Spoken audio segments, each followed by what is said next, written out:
Steve, let's talk a little bit more about what makes our book on regulatory writing different from other books that are out there. One of the things that we've emphasized in this book is talking about writing for the decision-making reader, because at the end of the day, that's what regulatory agents are. And we suggest that regulatory writing calls for constant consideration of what I want the writing to do. It then becomes important for us to advise a reader through these paragraphs in terms of our thinking in a variety of ways. So we talk about the concept of positioning, we talk about rationalizing, we talk about synthesizing, and I don't see that occur in other books that are available. And Steve, you talk about how regulatory writing is really a relationship, that you're not writing for a passive audience. We focus on an audience as a participatory agent in this process of drug filing and registration or pharmaceutical oversight.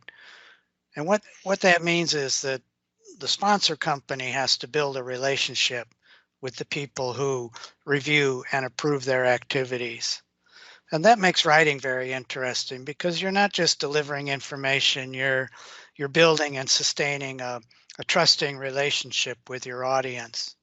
And that's a important way to think about writing, that it doesn't happen in a social void. It's a social process.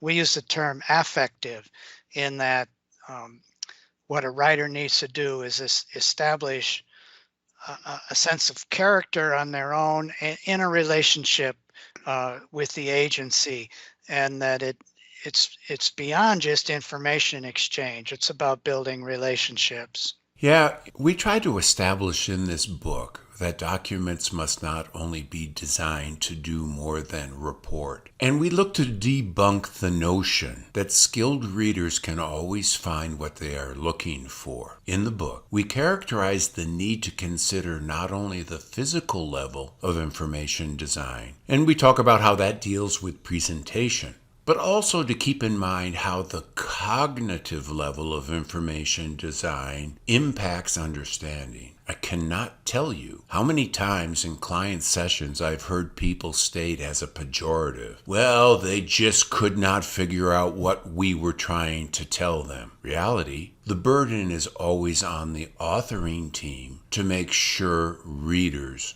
understand their lines of thinking.